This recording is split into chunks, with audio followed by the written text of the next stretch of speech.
Hello साथीहरु, आजको भिडियोमा चाहिँ यहाँलाई स्वागत छ। आज हामी हेर्न गइरहेका छौं MSExcel related multiple choice question हेर्न गइरहेका छौं। आज हामी MSExcel रिलेटेड मल्टिपल चोइस क्वेशनमा छौं, जुन चाहिँ अब हुने सहायक कम्प्युटर अपरेटरको लागि चाहिँ एकदमै उपयोगी रहेको छ। सो भिडियोलाई चाहिँ अन्तिमसम्म हेर्दिनु होला and let's start the video. हाम्रो आजको फर्स्ट क्वेशन रहेको छ, if you want to have a blank line after the title in worksheet what is the best thing for you to do भन्छ। भनेको यदि तपाई यो टाइटलमा है टाइटलको तल वर्कशीटमा चाहिँ ब्ल्याङ्क लाइन चाहनुहुन्छ भने चाहिँ तपाईले त्यसको लागि बेस्ट थिङ भनेको के हो, के गर्नुहुन्छ भनेको छ है। Reformat the spreadsheet, insert row, increase the column width या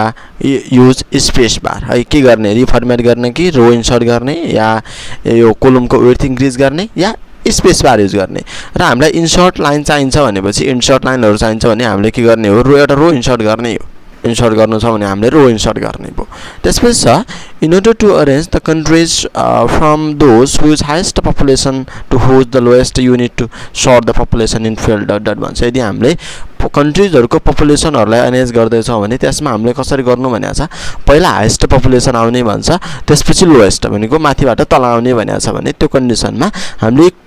कस्तो कन्डिसन अप्लाई गर्ने भन्छ, कस्तो फर्मेटिङ, कस्तो अरेन्ज गर्ने भनेको छ। Ascending order, descending order, alphabetical order या र्यान्डम अर्डर। एसेन्डिङ भनेको बढ्दो अर्डरमा पहिला कम आउने त्यसपछि बढी आउने भनेको एसेन्डिङ। डिसेन्डिङ भनेको पहिला सबभन्दा हाईएस्ट आउने त्यसपछि कम हुँदै जाने। अनि अल्फाबेटिकल भनेको एबीसीडी, अब नम्बरमा काम लाग्दैन त्यो। अनि र्यान्डम भनेको जुन हामीले इन्टर गर्यौं पहिला त्यही देखाउने भन्ने हो त्यो चाहिँ खासमा है।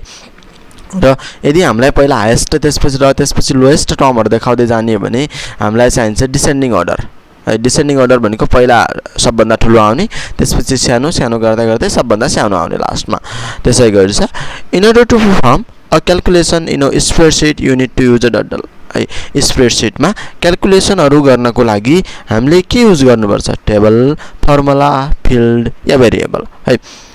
यो क्याल्कुलेसनहरु क्रिएट गर्न हामीले के युज गर्नुपर्छ, फर्मुला युज गर्नुपर्छ है, फर्मुलाहरु युज गर्नुपर्छ। The box on chart that contains the name of individual record is called है। चार्टमा हुने त्यस्तो रेकर्ड जसले के गर्छ भने इन्डिभिजुअल रेकर्डहरुको है, इन्डिभिजुअल रेकर्डहरुको नेमलाई राख्ने काम गर्छ, त्यसलाई चाहिँ के भन्छौं, इन्डिभिजुअल नेम। इन्डिभिजुअल रेकर्डहरुको नेम राख्ने बक्सलाई चाहिँ हामी के भन्छौं, लेजेन्ड बक्स भन्छौं है। सेल, टाइटल र एक्सेस चाहिँ हैन, त्यसलाई के भन्छ, लेजेन्ड बक्स भन्छ है। You accidentally erased a record in a sheet, यदि तपाईले एक्सिडेन्टली इरेज भयो रेकर्ड, इरेज भयो सिटमा भएको भने what command will you use to restore the immediately, त्यसलाई रिस्टोर ल्याउनु छ त्यो भने त्यसलाई रिस्टोर गर्नु छ भने कुन कमान्ड युज गर्ने भनेको छ है। इन्सर्ट जसको कामै हुँदैन, कपी त्यसको पनि हुँदैन, अन्डो डिलिट भयो भने त्यसलाई फेरि पहिला कहिले आउने भने अन्डोले हो नि त, रिप्लेसले पनि होइन भनेपछि undo is the correct option है। त्यसै गरी जाउँ, where and row and column meet what you call that. यदि रो र कोलम मिल्छ जुन ठाउँमा भने त्यसलाई हामी के भन्छौं, a cell, block, a box, none of the भन्छ है। र जुन रो र कोलम मिलेर बनेको हुन्छ त्यसलाई हामी के भन्छौं, सेल भन्छौं है, सेल भन्छौं। त्यसपछि how do you tell one cell from another, एउटा सेलबाट अर्को सेललाई टेल गर्नु छ कि भन्नु छ, कल गर्नु छ भनेपछि हामी के युज गर्छौं भन्छ है। के गर्छौं, बाइ नम्बर्स, नम्बरबाट गर्न सकिन्छ, बाइ लेटर, बाइ एड्रेस, एड्रेसबाट गरिन्छ या बाइ कलर, केबाट गरिन्छ भने एड्रेसबाट है। एउटा सेलबाट अर्को सेललाई कल गर्नु यानी कि टेल गर्नु के भन्नु छ भने हामी त्यसलाई एड्रेस युज गर्छौं। सेलहरुको एड्रेस हुन्छ नि त, सेल एड्रेस युज गर्छौं है। Give me an example of cell address, अब सेल एड्रेस त युज गर्छौं है। अब सेल एड्रेसको एक्जाम्पल कुन हो, फर्स्ट वान 1125 भनेको छ, त्यसपछि 911, 41A या A21 भनेको छ। र सेल एड्रेसको एक्जाम्पल भनेको A21, पहिला कोलमको क्यारेक्टर आउँछ, ABCD भनेर कोलमहरुलाई भनेको हुन्छ। पहिला चाहिँ जहिले पनि एक्सेल एड्रेसमा कोलम रिप्रेजेन्ट हुन्छ भने त्यसपछि रो नम्बर 1 2 भनेर दिएको हुन्छ, त्यसपछि रो नम्बर आउँछ है। अर्कोमा जाउँ, which is an example of formula. फर्मुलाको एक्जाम्पल कुन हो भनेको छ, equals to a + b equals to add a to a1 to ab a1 plus to ab या सम a1 to ab र जसमा 9 नम्बरमा फर्मुलाको करेक्ट अप्सन भनेको equals to a plus a1 plus a2 है कहिले पनि फर्मुला हुनको लागि अगाडि इक्वल्स टु लाग्छ अब त्यहाँ एड भन्ने हुँदैन है अब उता सम भन्नलाई पनि समको अगाडि पनि इक्वल्स टु लागेको छैन है which is the example of function function को example कुन हो भन्छ अब एड भन्ने फंक्सन हुँदैन है र यो a1 plus b1 भनेपछि यो चाहिँ के हो equals to a1 plus b1 भनेपछि फर्मुला हो फंक्सन है फंक्सन चाहिँ भन्न मिल्दैन मलाई त्यसपछि equals to some a1 to a2 भन्छ यो चाहिँ के हो फंक्सन को एक्जाम्पल है र लास्टमा a1 plus a2 भन्छ त्यो चाहिँ फर्मुला पनि हैन र फंक्सन पनि हैन है अनि अर्कोमा जाउँ what is the symbol for multiplying multiply गर्ने सिम्बल कुन हो है ग्रेटर देन अनि स्ल्याश एक्सक्लेमेसन या स्टार है कुन सिम्बलले हामी मल्टिप्लाई गर्छौं स्टार सिम्बलले है अब मल्टिप्लाई को त हामीलाई थाहा छ अब डिभाइड कसरी गर्छौं है what is the symbol for dividing गर्ने सिम्बल भने के हो स्ल्याश % एन्ड या हैश के युज गर्छौं हामी डिभाइड को लागि स्ल्याश युज गर्छौं है डिभाइड को लागि हामी के युज गर्छौं स्ल्याश युज गर्छौं त्यसै गरी छ a function inside another function is like dot dot है एउटा फंक्शन भित्र अर्को फंक्शन छ भने त्यसलाई के भन्छौं हामी है nested function rewind function sum function या टेक्स्ट फंक्शन र जहिले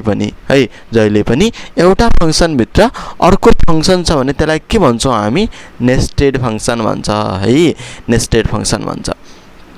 अर्कोमा जाउँ which of the following is not underline option in the format cell dialog box है format cell dialog box मा कुन चाहिँ अंडरलाइन को अप्सन हैन भनेको छ है फर्मेट सेल डायलॉग बक्स मा कुन चाहिँ अंडरलाइन को अप्सन हैन भन्छ डबल सिंगल अकाउन्टिङ या सिंगल इंजिनियरिङ है कुन अप्सन हैन अप्सन डी यस्तो चाहिँ हुँदैन यो सिंगल इंजिनियरिङ भन्ने हुँदैन है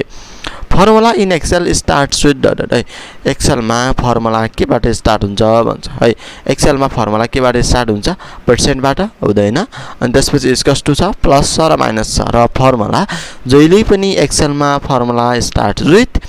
इक्वल्स टु है इक्वल्स टु बाट फर्मुला स्टार्ट हुन्छ एक्सेल मा त्यसै गरी छ the default header for worksheet is dot worksheet को लागि डिफल्ट हेडर भनेको बाइ डिफल्ट यदि हामीले वर्कशीट मा हेडरहरु राखेको छैनौं भने बाइ डिफल्ट के हेडर आउने गर्छ वर्कशीट मा चाहिँ user name date and time tabs sheet tab name या नन के आउँछ के आउँदैन नन है के पनि आउँदैन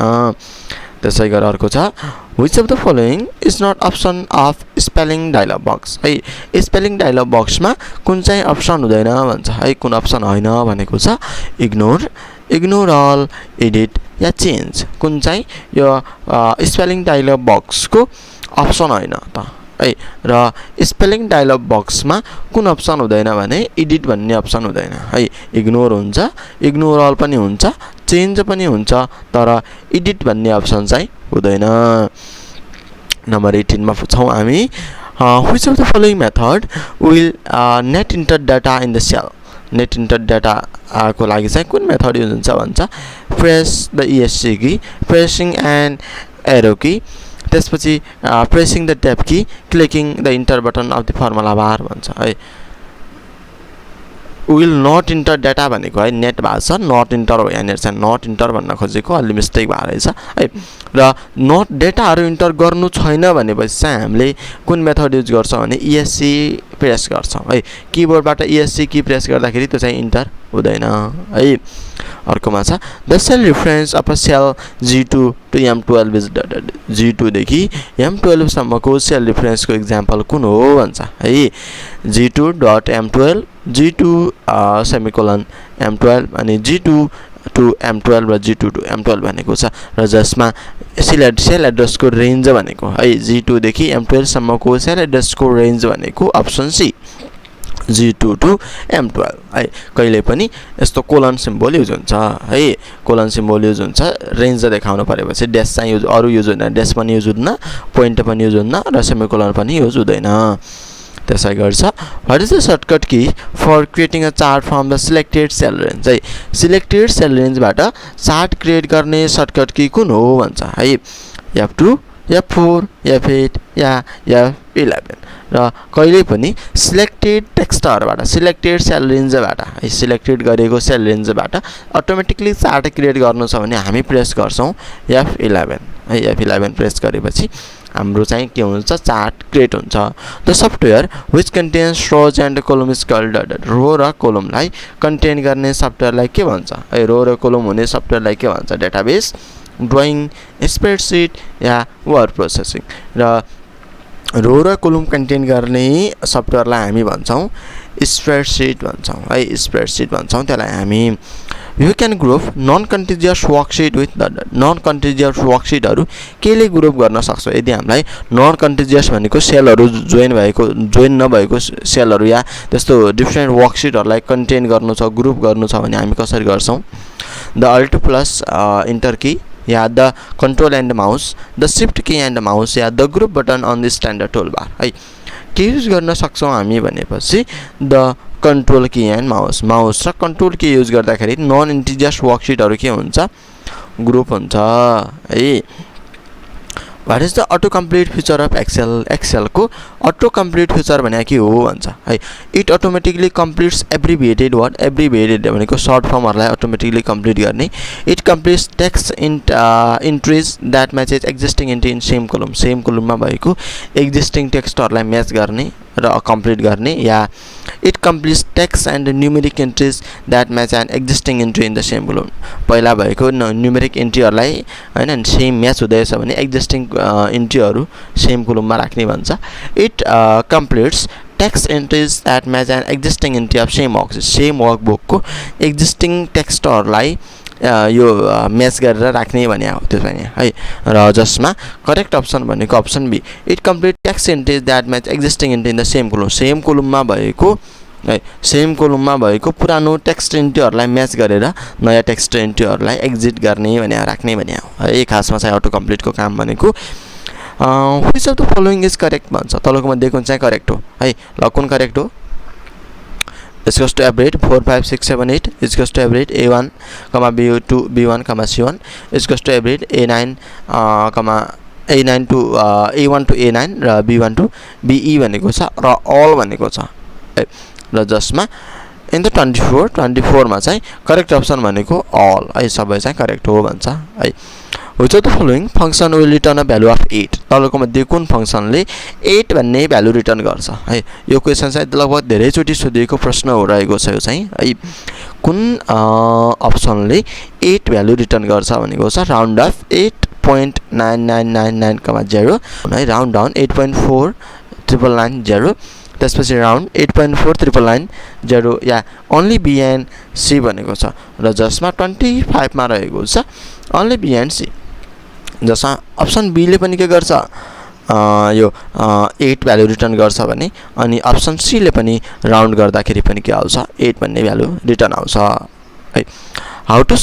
restrict run a macro automatically when starting Microsoft Excel start गर्दा यो macro लाई है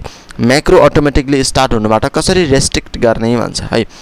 Hold down the shift key during startup start हुँदाखेरि shift key press गर्ने या hold down the control key during startup start हुँदाखेरि control key press गर्ने त्यसैगरी छ hold down the ESC key during startup को बेला ESC key press गर्ने या hold down the alt key during startup र startup को बेला चाहिँ alt key press गर्ने भन्छ र यो अटोमेटिकली माइक्रो लाई रेस्ट्रिक्ट गर्नको लागि युज हुने भनेको अप्सन ए है hold down the shift key during startup हुँदाखेरि एप्लिकेसन स्टार्ट हुँदाखेरि शिफ्ट की प्रेस गरेपछि त्यो चाहिँ के हुन्छ अटोमेटिकली जुन म्याक्रो रन हुन्छ स्टार्ट हुन्छ त्यो चाहिँ रेस्ट्रिक्ट हुन्छ है त्यसपछि अर्कोमा जाउँ how to remove the unwanted action from recorded macro without recording the whole macro again भन्छ है how to remove unwanted action from recorded macro है रेकर्डेड माइक्रोबाट अनवान्टेड एक्सनहरुलाई कसरी रिमुभ गर्ने without recording whole macro again पुरै माइक्रोलाई फेरि यो रेकर्डिङ नगरेर है माइक्रोलाई रेकर्डिङ नगरेर यो रेकर्ड गरिएको बाट चाहिँ रिमुभ कसरी गर्ने भने एक्सनहरु रिमुभ कसरी गर्ने भन्छ है by using find and edit action option find र एडिट अप्सनबाट हुन्छ by clicking on the refresh button on micro टुलबारमा भएको रिफ्रेश बटनबाट हुन्छ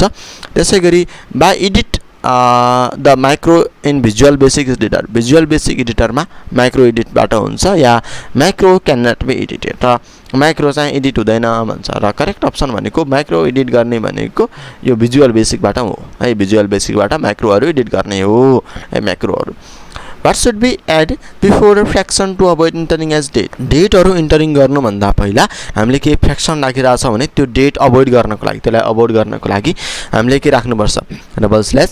fr 0 या स्पेस र के राख्नुपर्छ हामीले स्पेस राख्नुपर्छ है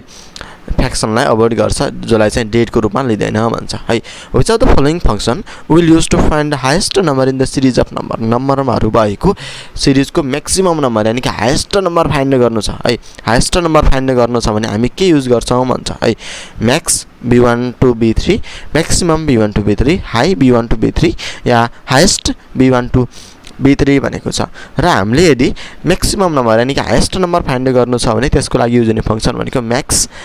b1 to b3 है म्याक्सिमम भन्ने र हाई भन्ने हुँदैन र म्याक्स भन्ने मात्रै युज हुन्छ है What does the now function return? Now function ले के रिटर्न गर्छ NOW now प्रेस गरेपछि हामीले के आउँछ It returns the serial number of the current date and time. Current date र time को serial नम्बरहरु दिन्छ It returns the serial number of current date. Current date हरुको serial number दिन्छ It returns the serial number of current time. Current time को serial number दिन्छ र non above केही पनि दिदैन भनेको छ र जसमा यसले के गर्छ केही पनि दिदैन है माथिको न अप्सन डी अर्कोमा रहेको छ What value will display if formula is equals to $5.0 plus 5 is entered in a cell? यदि सेलमा हामीले यस्तो फर्मुला राख्यौ इक्वल्स टु डलर राखे 55.55 र 5 राख्यौ भने त्यसको आन्सर चाहिँ के आउँछ भन्छ है $60 या $55.00 plus 5 या $60.0 यदि हामीले त्यस्तो गर्ने हो भने के आउँछ आन्सर भनेपछि यदि हामीले यस्तो फर्मुला इन्टर गर्ने हो भने त्यसमा हाम्रो आन्सर के आउँछ 60 आउँछ है 60 चाहिँ हाम्रो आन्सर हुन्छ भन्छ है अनि what is the shortcut key to insert a current date in सेलमा करेन्ट डेट इन्सर्ट गर्नु छ भने त्यसको लागि युज हुने सर्टकट की भनेको के हो control D control T control semicolon या कन्ट्रोल स्ल्याश के युज हुन्छ कन्ट्रोल सेमिकोलन युज हुन्छ है Which of the following syntax is correct regarding to some function of Excel? Excel को sum function को लागि यो correct syntax भनेको के हो भन्छ है sum a1, b2 अनि त्यसपछि sum a1 to b9 is equals to sum a1 to b9 plus a1 to b1 to b9 र all of above भनेको छ र जसमा correct option भनेको all of the above है माथिको सबै चाहिँ करेक्ट अप्सन हो है ए नम्बरको पनि सही हो बी पनि त्यस्तै हुन्छ सी पनि हुन्छ र सबै हुन्छ है अब अर्को बजाउँ नम्बर 34 है र यो आजको हाम्रो सेकेन्ड लास्ट क्वेशन हुनेछ र यदि हाम्रो च्यानलमा नयाँ हुनुहुन्छ भने च्यानललाई सब्स्क्राइब गरिदिनु होला र भिडियो तपाईलाई कस्तो लागिरहेछ कमेन्टमा चाहिँ भन्न नबिर्सनु होला है त र 44 मा रहेको छ what is the shortcut key to hide entire कोलमलाई हाइड गर्नु छ भने त्यसको लागि युज हुने सर्टकट की कुन हो है control minus control 0 control H या कन्ट्रोल सी र इन्टायर कोलमलाई हाइड गर्नको लागि युज हुने सर्टकट की भनेको कन्ट्रोल 0 जसले इन्टायर कोलमलाई हाइड गर्छ है अनि selecting the column G and S then choose insert what will be insert column what will be happen भन्छ यदि हामीले जी र एस लाई सिलेक्ट गरेर अनि इन्सर्ट मा गएर कोलम क्रिएट मा क्लिक गर्दाखेरि के हुन्छ भन्छ two column will be inserted after F है एफ भन्दा पछाडी दुईटा कोलम इन्सर्ट हुन्छ भनेको छ अनि त्यसपछि two column will be inserted after G भन्दा पछाडी दुईटा इन्सर्ट हुन्छ या two column will be inserted after column H भन्दा पछाडी दुईटा हुन्छ या two column will be inserted after column भन्छ कोलम पछि दुईटा कोलम इन्सर्ट हुन्छ भन्छ र 35 नम्बरमा कहिल्यै पनि के हुन्छ भने कोलमहरु इन्सर्ट गर्दाखेरि कसैलाई पनि सिलेक्ट गरेर कोलमहरु इन्सर्ट गर्दैछ भने जुन फर्स्टको कोलम छ त्यो भन्दा पहिला आउँछ नयाँ कोलमहरु त्यही भएर करेक्ट अप्सन भनेको एफ मा आफ्टर एफ भएपछि भनेको जी भन्दा अगाडि चाहिँ दुईटा नयाँ कोलमहरु आउँछन् है जहिले पनि त्यस्तै हुन्छ एक्सेलमा नयाँ कोलम इन्सर्ट गर्दाखेरि जति कोलमलाई सिलेक्ट गरेको छ त्यो भन्दा पहिला आउँछन् नयाँ कोलमहरु है र यो थियो आजको MSExcel रिलेटेड मल्टिपल चोइस क्वेशनको भिडियो र आगामी दिनमा हामी अर्को भिडियोमा फेरि भेट्ने छौं thank you so much for watching